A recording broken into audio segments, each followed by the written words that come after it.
Alhamdulillah, as-salatu was-salamu ala Rasulillah, amma ba'd. Assalomu alaykum muhtaram aziz jamoatul muslimin.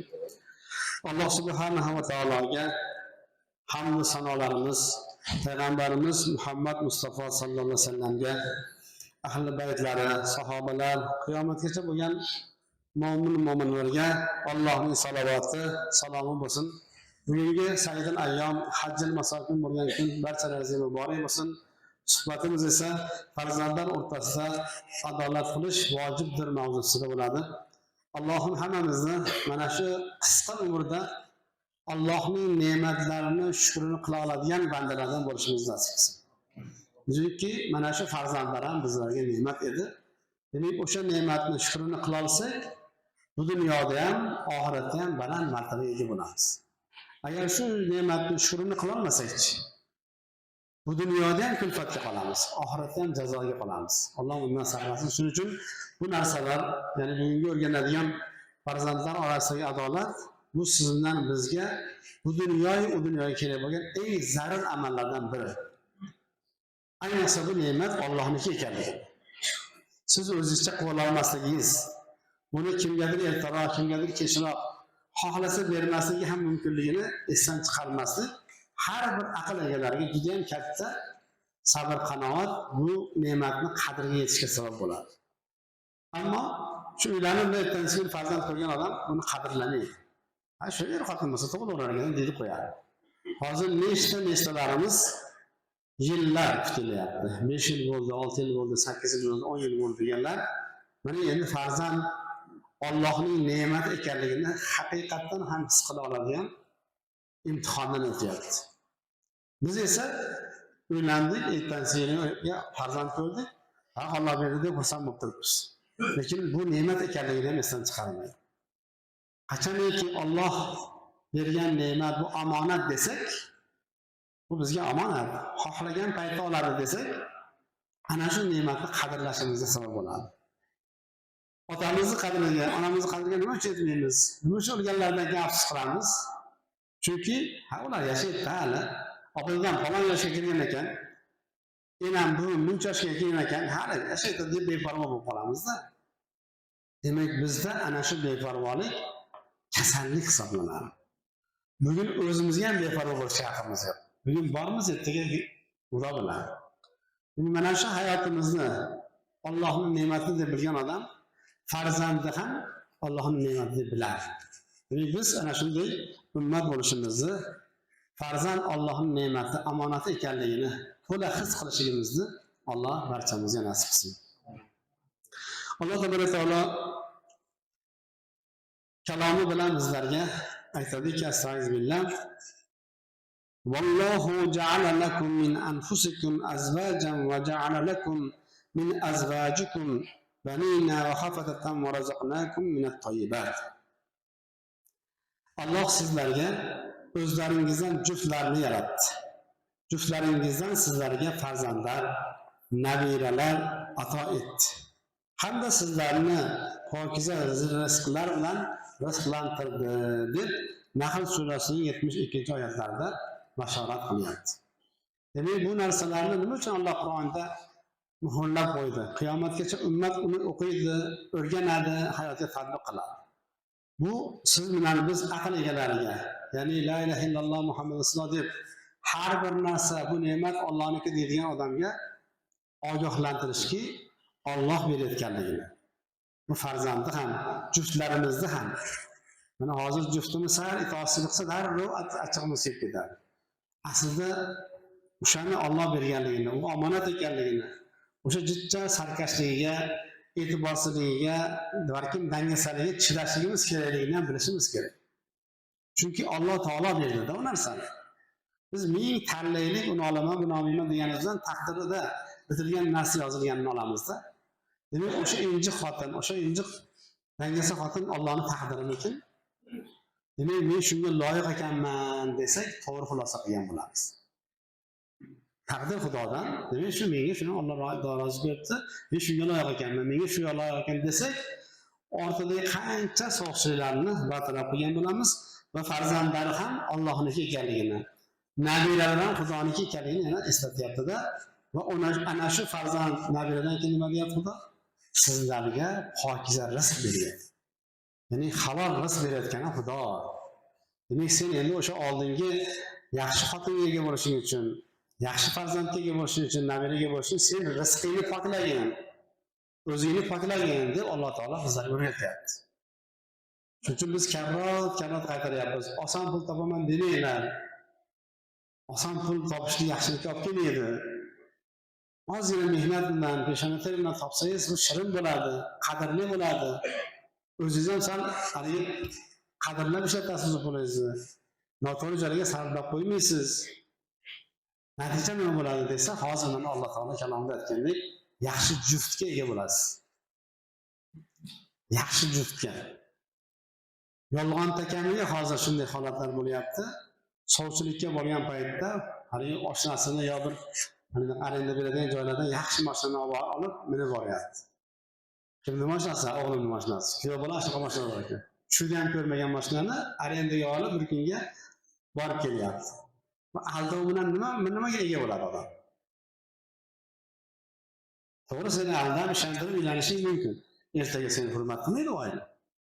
Shu yolg'onchiliging oshkor bo'ladi aslida. Demak, biz o'zimizni ehtiyot qilishimiz kerak. Yolg'ondan Alloh bizlardan qaytargan narsadan tiyilsak, ana endi ketmonchi bo'lsak, oilamiz hurmat qiladi. Mardga ishlayotgan bo'lsak ham oilamiz hurmat qiladi. Nimaga? Aldamadik, peshonatari qilib, mehnat qilib yashayapmiz, alhamdulillah. Farzandimiz ham shunaqa aka-ukalar, bilib qo'yinglar. Farzandingiz ham ko'nglini o'ksitmayman, birovga muhtoj qilmayman, zorlantirmayman, hammani oldi qilib yashataman degan odam adashadi. Adashasiz. Chunki har doim unaqa imkoniyat bo'lmaydi odamda. Bir yil bo'lsa, ikkinchi yil yaxshi bo'lmaydi. Kasbchilik ham shu, dehqonchilik ham shu, shopirchilik ham shu, boshqa ham shu. Demak, o'rta meyona, ana shu har bir o'zini yoshidagi farzandlar qatorida, qarindosh urug'larning orasidagi farzandlar qatorida o'rta meyona olib yurishlik sizdan bizni vazifamiz, burchimiz hisoblanadi. O'z navbatida ana shunday ulug' ne'matni naqadar ulug' ne'mat ekanligini Alloh tabolga taolo yana oyatida, Kaf surasining mana 46-oyatlarida al-mal val banuna zinatul hayatid dunya val baqiyatus solihatu khayrun 'inda robbika thawaban va khayrun amala. Sadaqallohu azim. Mol, mulk, farzandlar dunyo hayotining zinatlaridir. Mol mulkimiz, farzandlarimiz dunyoning ziynati ekanligini. Ammo abadiy qoluvchi solih amallar Robbing huzurida savob jihatdan ham, umid jihatdan ham yaxshiroqdir deydi.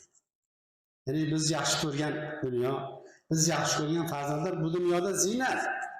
Ammo ertangi kunimizda, abadiy bo'ladigan kunimizda endi biz uchun savob bo'ladigan, gunoh bo'ladigan ishlardandir deydi. Mana siz uchun hozirgi kunimizda juda ham katta Allohning bir marhamati. Ertalabdan kechgacha shu bola chaqa boqaman deb harakat qilyapmiz. Bolam o'ksimasin deb jannatga kiradigan farzand tarbiyalayapmizmi yoki Xudo saqlasin teskarisini qilyapmizmi? O'zimiz endi hisob-kitob qilishimiz kerak. Nima uchun desa, o'sha farzand bizni orqamizdan savob yoki gunoh yuboradigan farzandimiz shu dunyoni o'zida bizga baho bergizib qo'yapti. Biz hozir yana qaytaryapmiz, otamizga, onamizga noma beryapmiz. Kimning bolasi? Falonchining bolasi. Endi sizni bolangiz ertaga sizga noma beradi. Kimning bolasi? Falonchining bolasi. Shuni esdan chiqarmasak, Xudo xolasa adashmaymiz. Mana shuning uchun Alloh taolo sura Kafda bekorga aytmayapti. Bu farzand, bu mol dunyo sizga yo yaxshi yo yomon bo'ladi. Yo foyda yo zarar keltiradi. Buni endi o'zingiz hisob-kitob qilib oling deb bizlarga Alloh o'zi eslatyapti.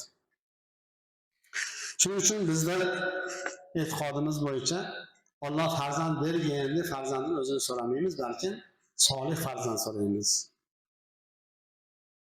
Farzand ko'rganimiz ham yana solih insonlarga olib borib, azon takbir ayttirib, og'ziga tupurtirib duo olamiz. Sizlarga o'xshasin farzandimiz deb. Bu behikmat emas. Zakariya alayhissalomning duolarini eslatamiz. Vaj'alhu robbi radiya. Parvardigorim uni ya'ni farzandimni o'zing rozi bo'ladiganlardan qilgin. Ya'ni farzand so'rashda Zakariya alayhissalom payg'ambar Allohdan so'rayapti. Menga beradigan farzandni seni roziligini topadigan farzand bergin. Yaxshi farzand bergin, aqlli farzand bergin, chiroyli farzand bergin, baquvvat farzand bergin, qo'rqmas bo'lsin. Hamma o'zi qachon chiqarib tashlasin deyaptilar. Mana nima deb so'rashlikni Alloh taolo Qur'onda bizga o'rgatyapti. Seni rozi qiladigan farzand bergin. Bu ham juda ham katta bizlarga ta'lim. İbrahim Halilulloh aytadilar. Robbi habli minas solihin. Ey Rabbim, menga solih farzand ato etgin dedilar. Qarang, payg'ambarlar nomidan bizlarga Alloh taolo o'rgatyapti. Menga solih farzand, solih degani hamma tarafdan odob, axloqi, ilm, bilimi, ta'limi, tarbiyasi ham yo'q. Umumiy solih. Demak, ana shunday solih farzand so'rashlik hammamiz burchimiz. So'rab bergandan keyin doimo duoda bo'lamiz. Mana farzandni berdi, mana go'dak o'g'il berdi, qiz berdi emas, balkim uni endi shunday solih bo'lishi uchun o'zimiz ham sabab bo'lishimiz va to'g'ri yo'lni tutishimiz zarur bo'ladi. Va Alloh taolo mana shunday ulug' ne'matini qanday ekanligini eslatib bizlarga Lillahi mulku samawati wal ardi yakhluqu ma yasha'u wa yahabu liman yasha'u inasa wa yahabu liman yasha'u adh-dhukur aw yuzawwijuhum dhukrana wa inasa wa yaj'alu man yasha'u alayhi aqima innahu alimun qadir. Shura surasining 49-oyatlarida, 49-50-oyatlarda aytadiki, osmonlar va yer Allohning mulkidadir. Osmon ham, yer ham hamma Allohning mulki. Shuning uchun siz bilan biz ham, insonlar ham. U xohlaganini yaratadi. Xohlasa odam yaratadi, xohlasa maymun yaratadi, xohlasa it yaratadi, xohlasa to'ng'iz yaratadi. Bu Xudoning ishi bu. U xohlaganini yaratadi. Xohlagan insoniga, bandasiga qiz farzand beradi. Xohlagan insoniga o'g'il farzand beradi. Yoki ularga ham o'g'il ham qiz farzand beradi. Xohlaganini esa farzandsiz qiladi. Ba'zi bandalarga umuman farzand bermaydi. Alloh albatta biluvchi va hikmat egasidir deydi. Demak, sizni meni holatimni Alloh sizdan ko'ra, mendan ko'ra yaxshi biladi. Shuning uchun qaysinga loyiqligimizni o'zi bilgani uchun sizni sinov dunyosida sinab ko'ryapti. O'g'il berib, qiz berib bermasdan qani bandamni qoqati etib, shunga sabr qilib chiroyli taqdirga o'naydimi yo'qmi deb mana bizlarni alhamdulillah sinab ko'ryapti. Hozir chetda turganimiz hammamiz sinovdamiz. Kimdadir o'g'il, kimdadir qizi yo'q, kimdadir. Demak, bu narsalar bizga sinov ekanligini Alloh eslatyapti-da. Bu nima ekan? Bizni ojizligimizni ko'rsatadigan oyat ekan. O'zimizcha o'g'il yoki qiz qilib olmas ekanmiz. O'zimizcha tartibli, mana hozir yoshlarning niyatini qarang. Bitta o'g'il, bitta qiz bo'lsin. Ikkita o'g'il, ikkita qiz bo'lsin. Sen Allohga shart qo'yasanmi? Allohning ishiga aralashasanmi sen? Bu Xudoning ishi-ku. Demak, biz ana shunga rozi bo'lganimizdan ibodatga aylanadi hayotimiz. O'g'il bersa ham, qiz bersa ham Allohning ishi. Va yana shu o'rinda aytishimiz mumkinki, ko'proq bizning xalqimizda o'g'il deydi, seni nimayni zurriyating davomchisi deydi. Aslida unaqa emas. Shariatda o'g'il ham qiz ham siz bilan meni zurriyatimni davomchisi. Agar haqiqatan ham o'g'il farzandni zurriyati bizning zurriyatimiz bo'ladigan bo'lsa, payg'ambarimiz zurriyatlari kimdan tarqadi? Payg'ambarimiz zurriyatlari kimdan tarqadi? Mana hozirgi payg'ambar zodalar, to'ra zodalar, sayyid zodalar kimlar ular? Payg'ambarimiz qaysi o'g'il farzandi u? Aksincha qizlarning farzandi u. Demak, qizimizning farzandi ham bizning farzandimiz. Qachon ana shunga loyiq farzand qila olsak, biz shunday harakat qilaylikki, o'g'ildir, qizdir farzandimizni chiroyli tarbiya qilaylikki, ulardan qoladigan zurriyot bizni naslimizning davomchilari to'g'ri yo'lda hidoyatda bardavom bo'lsa, demak bu eng katta bizlarning baxtimiz bo'ladi.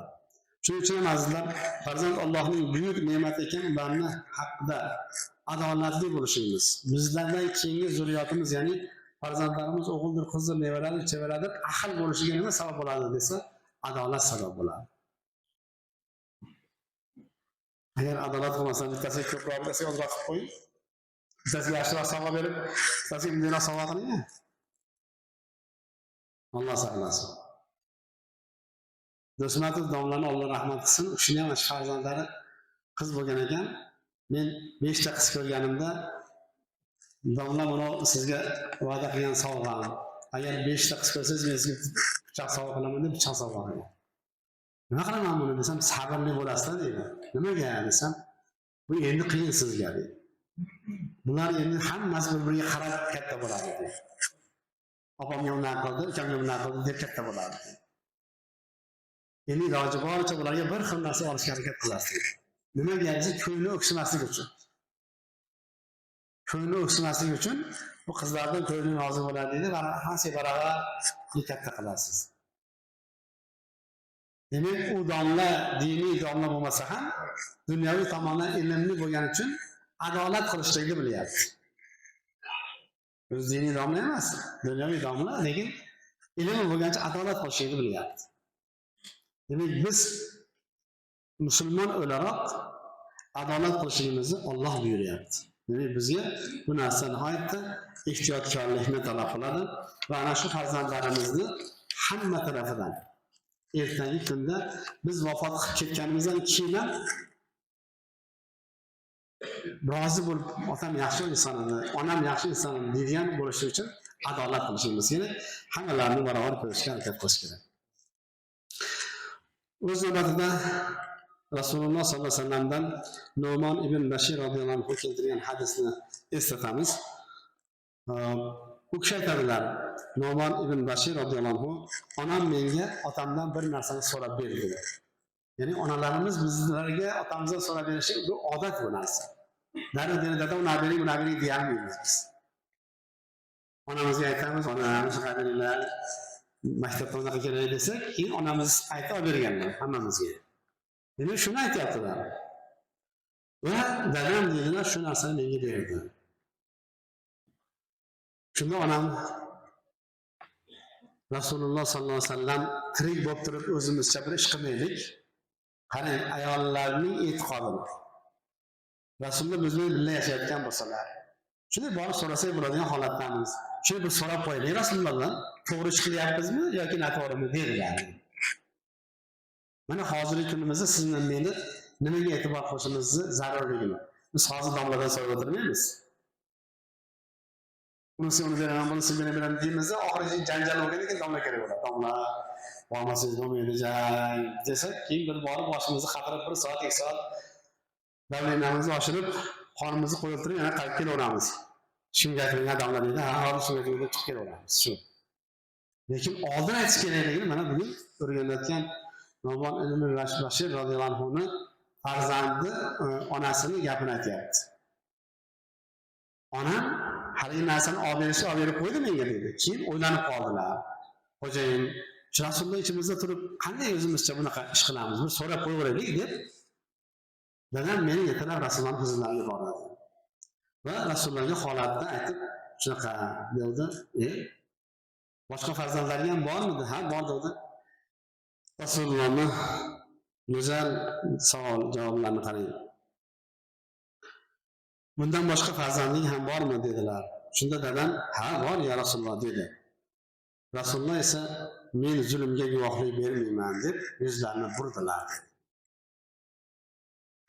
Unga berib, qo'yaniga bermaydigan bo'lsak, bu zulm bo'lyapti ekan. Men bunaqa zulmga guvohlik bermayman dedilar. Ya'ni buni ishdan qaytardilar deyapti. Mana biz hozirgi kunimizda qilayotgan ishimizni o'zimiz hukmini bilmayapmizmi? Mana domladan so'rash kerak-da. Qilmasdan oldin bo'lash bo'lib emas. Hamma yoqdan asosini chiqarib qo'yib emas. Domla mana shunaqa bo'lyapti, mana o'g'lim nima qildim, mana desa, ana u adolat bo'ladi.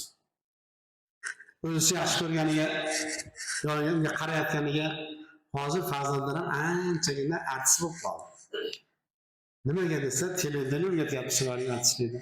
Qo'ldagi telefonni o'rgatyapti chiroyli artistlikni. Shu narsa qilib dadamni yoniga kelib birar yil qattiqroq g'ash qarab oyog'ini qolab ko'niga qarasa mashinani menga beradi deyapti-da. Qarang bolalarni o'tkirligini qarang. Mana biz nimaga hushyor bo'lishimiz kerak. U yaxshi qarayaptimi, qaramayaptimi, bizni farzandimiz. Baravar ko'rishimizni dinimiz talab qilyapti.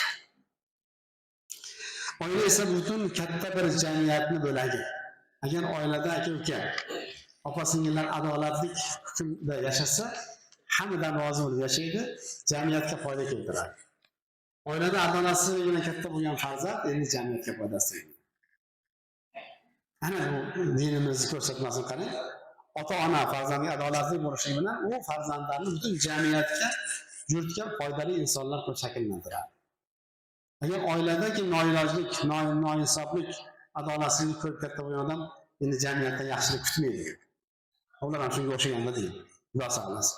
Shuning uchun ham bu mas'uliyatning og'irligini har bir ota-ona to'liq his qilishligi kerak.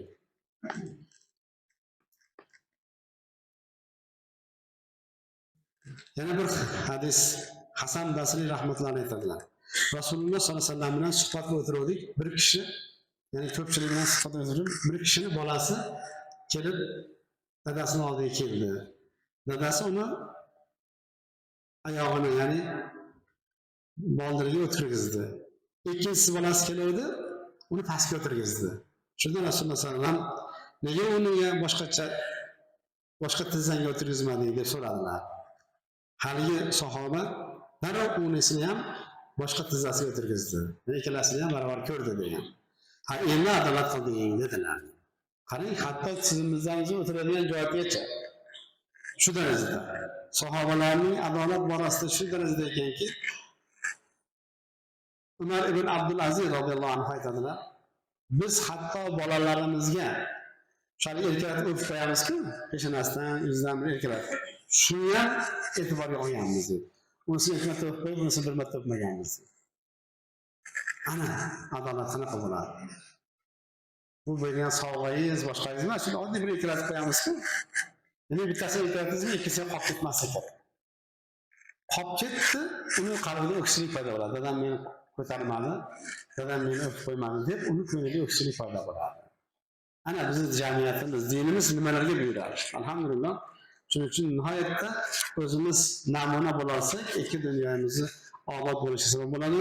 Ana shu farzandlarimiz ertaga kelajakda ulug' insonlar bo'lishini va o'z navbatida yurtimiz, jamiyatimizga foydali insonlar bo'lishini nasib qiladi. Alloh hammamizga mana shunday foydali farzandlar qoldirishimizni nasib qilsin deb